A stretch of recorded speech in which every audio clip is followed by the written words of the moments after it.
আসসালামু আলাইকুম।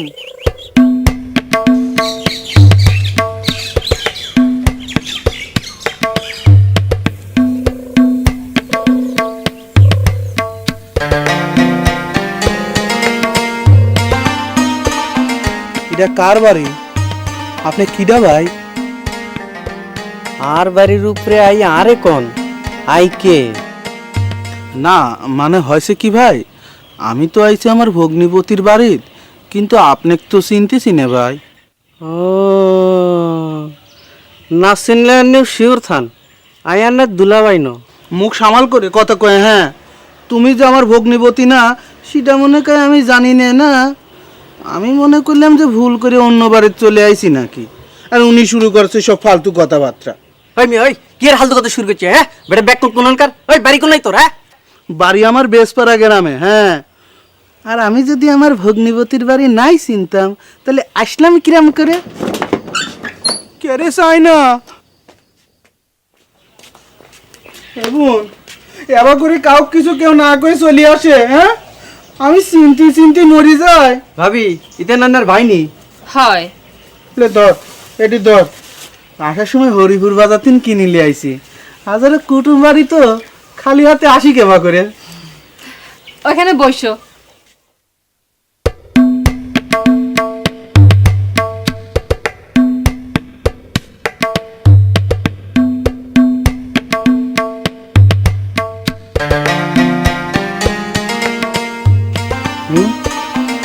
কি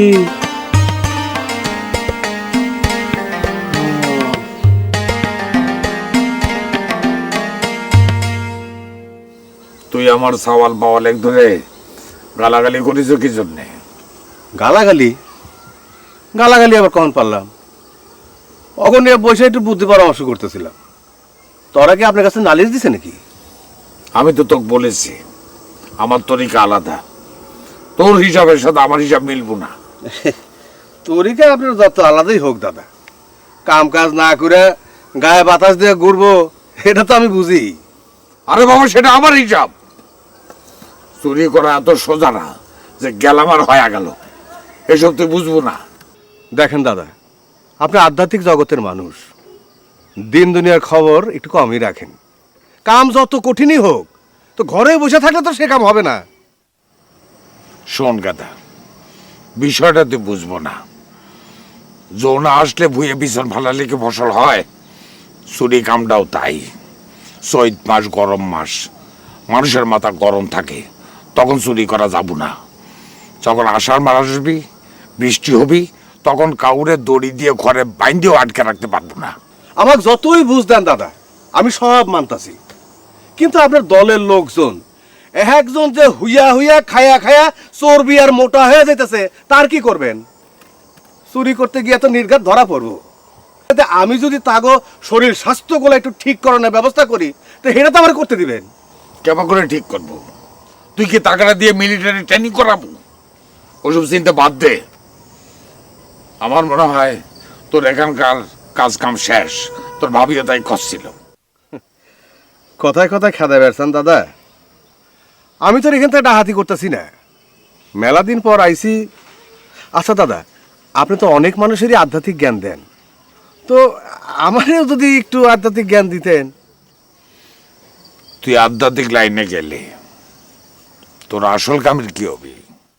কে শুনছি অনেক বড় বড় ডাহাত ওলি আলাগো সান্নিধ্য পায়া সাধক হয়ে গেছে। কথাটা কি মিছা করলাম দাদা?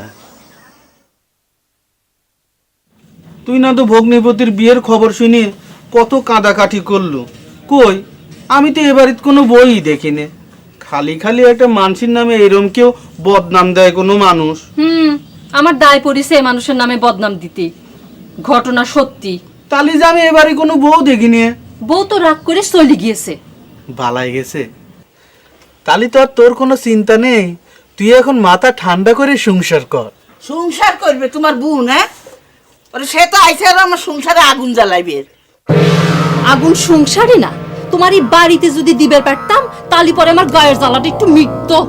সি চায় না ও কি? হ্যাঁ, শাশুড়ি মুরব্বী মানুষ না, তাকেও তুমি তুমি করে কথা কয়? দেখো, তুমি দেখো, তোমারই তো বোন, হ্যাঁ?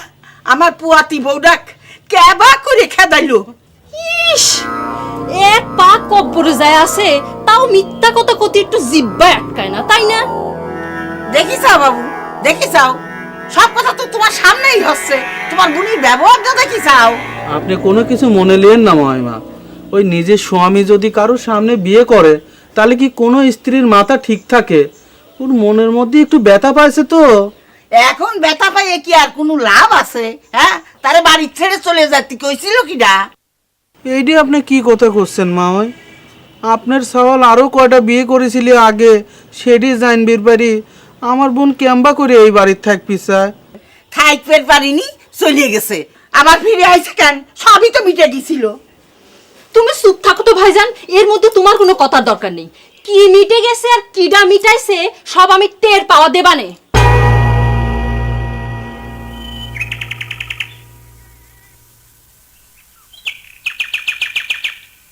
ভাই, ও ভাই, আরে খারাপ একটু শোনেন। আপনার বউ বলে চলে গেল।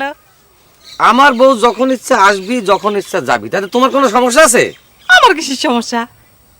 আমি খালি করছি, কত সিটারই না করলেন, তা বউটাকে ধরে রেখে পারলেন না।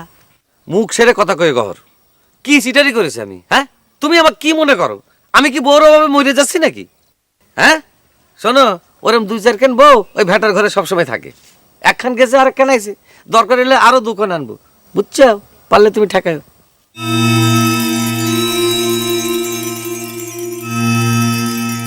শোনো সুটকা, কি কব তুমি আমার বিয়ানে বিয়া করছো?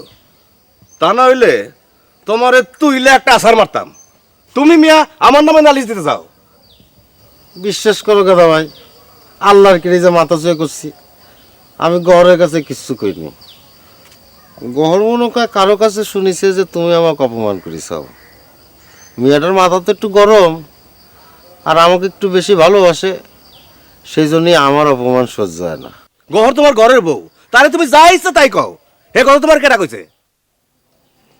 না, শুনলাম যে গহর নাকি তোমাকে কড়া করে কটা কথা কইছে। আরে সে আমার বিয়ান মানুষ, সে আমার দুই চার কথা কইতেই পারে, সেটা আমি আর আমার বিয়ান বুঝবো, তাতে তোমার কি?